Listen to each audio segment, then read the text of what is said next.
So they started casting lots, head or tail, head or tail. And it came to the turn of Zechariah. Zechariah won the toss. The father of John the Baptist.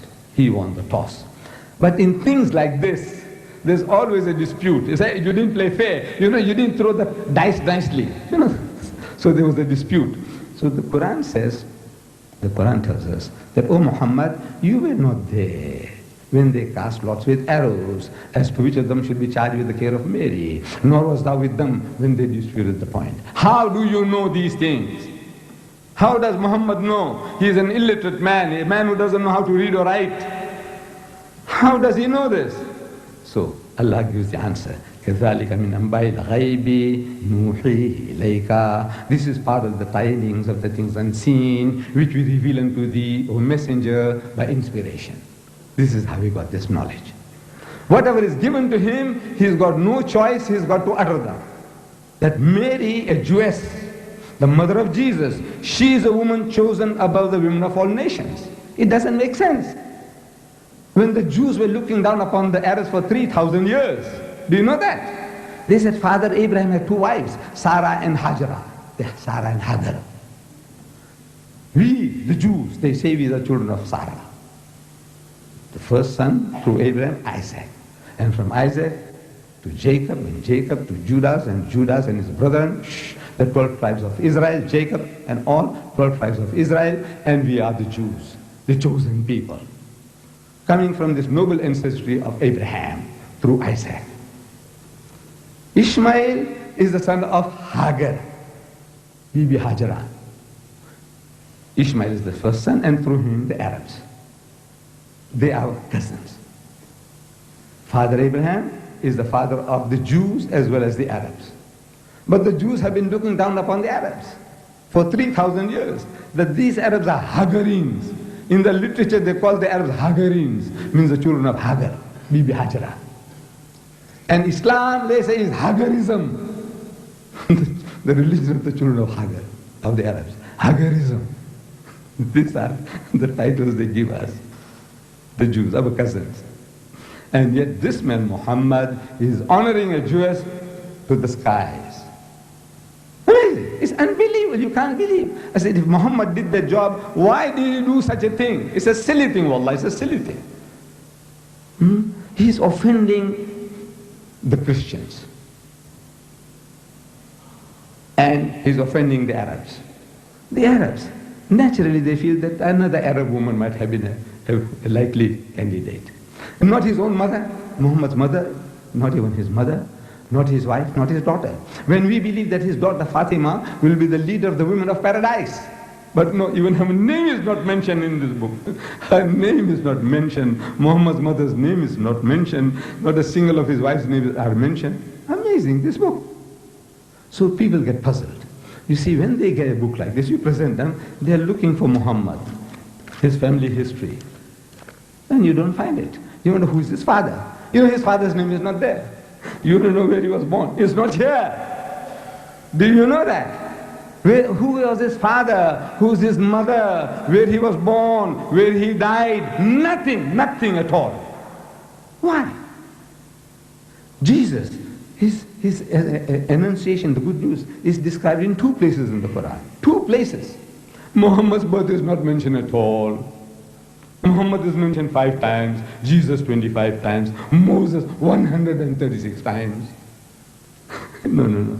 This is a very amazing book. The Westerner, see, he just can't seem to grasp. He is looking for a book. We'll tell him once upon a time. He's used to once upon a time syndrome. Everything must be once upon a time, once upon a time. He's looking for once upon a time. And this book is not a once upon a time. It is not. It is a very concentrated book. Therefore, you need an index. And the topics that tickle you, my brothers and sisters, you look up those topics that will make interesting reading for you. Get it as soon as possible, this book. So now, we Muslims are made to believe that Jesus is one of the mightiest messengers of God, that he is the Messiah, the Messiah, translated Christ. And in verse 45, we started with 42, 45, it says again, وَإِذْ قَالَتِ الْمَلَائِكَةُ يَا مَرْيَمُ, behold, the angel said, O Mary, إِنَّ اللَّهَ يُبَشِّرُكِ بِكَلِمَةٍ مِّنْهُ, that Allah gives you glad tidings of a word from Him. The Christians say Jesus is the word of God. The Quran says a word from Him. Ismuhul Masih, His name will be the Messiah, Christ. Masih in Arabic, Messiah in Hebrew, translated into Greek, Christos. And Christos is too much a word to say, so they cut off the os and left with Christ. Christ means the anointed one. Messiah means the anointed one. Masih means the anointed one. They all are trying to say the same thing. Ismuhul Masih, who Isa ibn Maryama, Jesus the son of Mary, wajihan fid dunya wal akhirah, held in honor in this world and in the hereafter. Wa minal muqarrabin, and of the company of those nearest to God. The Christian says Jesus is sitting on the right hand of God. The Quran says He is in the company of those nearest to God. We tell our Christian brothers that, look, we accept what you say. He's sitting on the right hand of God, but not geographically, not physically, because God is not a physical being sitting on a huge throne. And Jesus Christ sitting on His right hand side on a stool. No, to me it makes no sense. This Almighty who permeates the whole universe, on beside Him a little flea, a termite, what is that? An atom, and what can I describe? A small piece of bacteria, on a stool. Does it make, what honor is this? No. So we Eastern people, when we speak about the right hand, we mean a place of honor.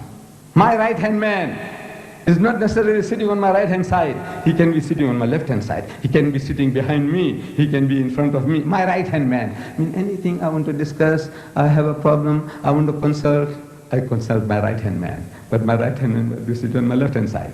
No. This is the figure of speech to say a person, a position who occupies a very important position in my estimation. That's what it means right now. So we say right hand, yes, sitting on the right hand of God, not physically, not geographically, but in status. He doesn't have to sit on the right hand side. So now these are difference of seeing at the same thing through different light.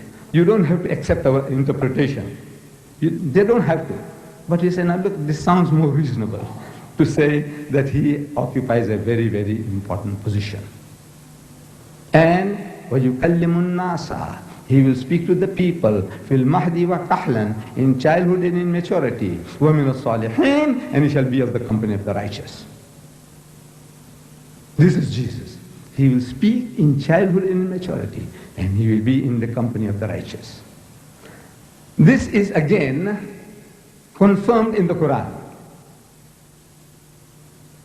The statement is made in chapter 3, in chapter 19 it's being confirmed. That He spoke to the people as an infant in His mother's